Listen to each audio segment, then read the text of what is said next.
Pública y Políticas Públicas, Rodrigo Cornejo, a quien saludamos con mucho gusto. ¿Qué tal, maestro? Muy buenos días.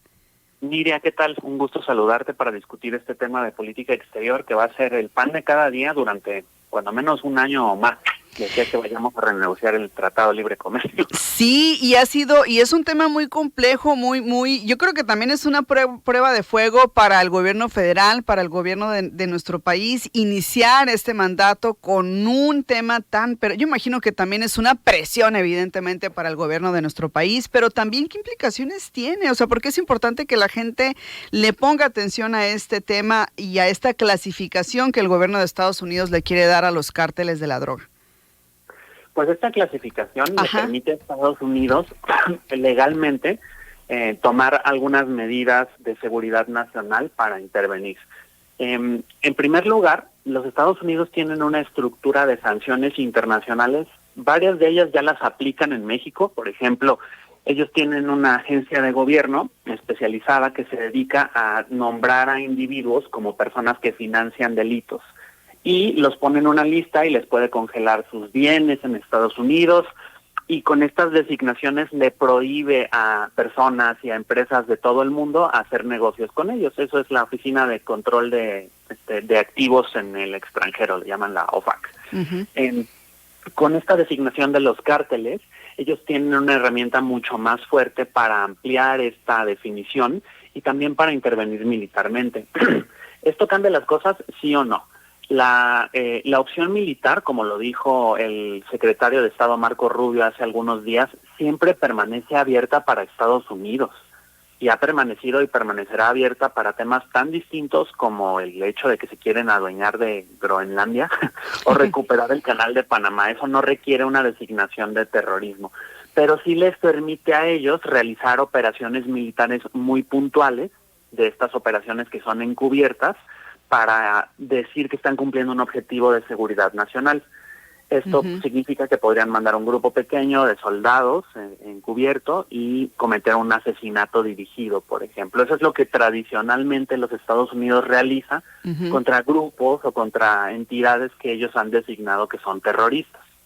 Pero esto lo tendrían que hacer con la autorización del gobierno de México, es decir, ¿es un acuerdo o por sus pistolas ya lo pueden hacer?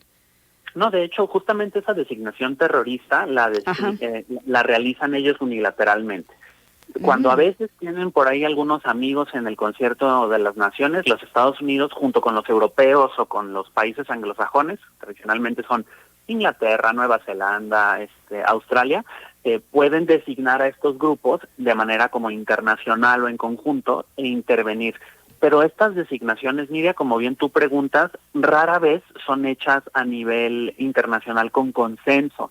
Aquí no entran las Naciones Unidas, por supuesto que no entran los gobiernos de los países. Cuando han hecho estas designaciones de terrorismo en el Líbano, cuando también, por ejemplo, eligieron cuál parte del gobierno palestino sí les gusta y cuál no, pues por supuesto que no consultaron a los pueblos y a los gobiernos de esos países. Aquí no lo van a hacer así, y por eso la presidenta Sheinbaum el día de ayer insiste en la palabra en las palabras de no sumisión. De iguales, pues, ¿no? Somos iguales. Esta designación, el gobierno de México la ha rechazado de antemano, porque aparte, pues, implicaría nosotros reconocer algo que es falso, que de México salen grupos terroristas, cuando en realidad esa designación, Miriam, ¿qué implicación tiene? Estados Unidos financia a los cárteles. Los financia a través de sus agentes encubiertos, porque los tiene infiltrados, y los financia a través de la venta de armas indirectamente. Entonces, pues es lo mismo que hicieron en Afganistán, por ejemplo, ¿no? Estos grupos que luego ellos mismos dijeron que eran terroristas, ellos los entrenaron y los financiaron, y es el mismo caso con la violencia organizada. Estados Unidos tiene más de la mitad de la influencia, o como la gran parte de la influencia de estos grupos de la violencia organizada viene de Estados Unidos con financiamiento indirecto y con un apoyo tácito. Los Estados Unidos sí podrían cambiar la dinámica de la violencia y no para empeorarla, como lo han hecho, y ahora esto pues va a acentuar esta dinámica de tensión, ¿no? Ahora, ¿qué repercusiones habrá también en el aspecto social, en el aspecto económico, ¿no? Toda vez que ya pues Estados Unidos tomó esta decisión, Donald Trump, pues de llamar así entonces a las organizaciones criminales, como organizaciones terroristas, y todo lo que nos estás explicando implica. En el aspecto social, de la mano de todas las deportaciones que Trump se plantea hacer, obviamente pone las presiones. Bueno, las razas no existen, aunque en Estados Unidos insisten que sí, pero las presiones étnicas y raciales de ambos lados de la frontera se van a acentuar. El presidente Obrador y la presidenta Sheinbaum han insistido en que el estereotipar a poblaciones enteras, por ejemplo, a las poblaciones de Sinaloa, de la Baja California, como personas que se dedican a la violencia organizada, le hace daño al potencial y al crecimiento económico y al buen nombre social que estos pueblos tienen, porque tienen muchísimas otras cosas más que tenían. Recordemos que en Sinaloa no había estos problemas hasta que empezó la venta de opio desde Sinaloa para el ejército estadounidense, porque ellos lo demandaron. Entonces, bueno, sigue siendo como una gran paradoja, pero pues tiene estas consecuencias dentro del marco de las deportaciones, y económicamente pues lo que hace es que esto es un intento y esto es un golpe para las negociaciones comerciales, es un golpe que Estados Unidos intenta dar para tratar de dañar la confianza de los inversionistas. En el marco del Plan México, la presidenta Sheinbaum ya publicó un decreto llamando a un programa de inversión como nunca antes en la historia del país. Las cosas marchan bien, los empresarios mexicanos ya expresaron que quieren caminar con la política de industrialización y de relocalización.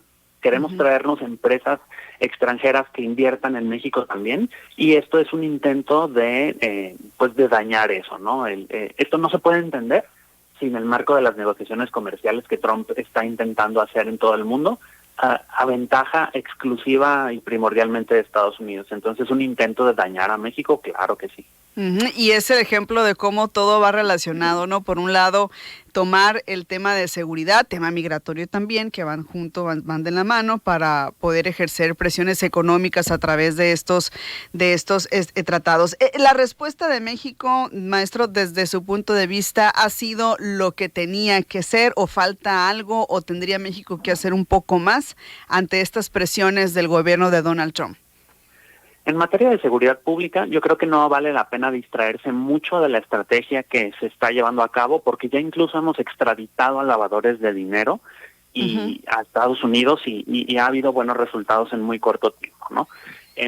Más que cambiar la estrategia o obedecer a las presiones estadounidenses, yo creo que debemos insistir en algo que se inició el sexenio pasado y en el que se sigue insistiendo, en el tema del tráfico de armas. Donald Trump pone condiciones de inicio a sus negociaciones, y una de las nuestras debería ser que si él plantea siquiera actuar sobre esta designación de cárteles terroristas, México no debería moverse un centímetro diplomáticamente hasta que exista una medida concreta que ayude a reducir el flujo de armas de México a Estados Unidos. Y segundo, exigir que la solución de salud pública en Estados Unidos sea eso, una solución de salud pública. El presidente Trump ha dicho que quiere combatir el consumo de fentanilo. Yo creo que debería hacerlo. Y la designación de los cárteles, mal llamados cárteles como organizaciones terroristas, no hace nada por combatir eso. Entonces, si ellos no empiezan a tratar su problema de salud pública y dejar de traficar armas hacia México, México debería probablemente explorar endurecer su postura.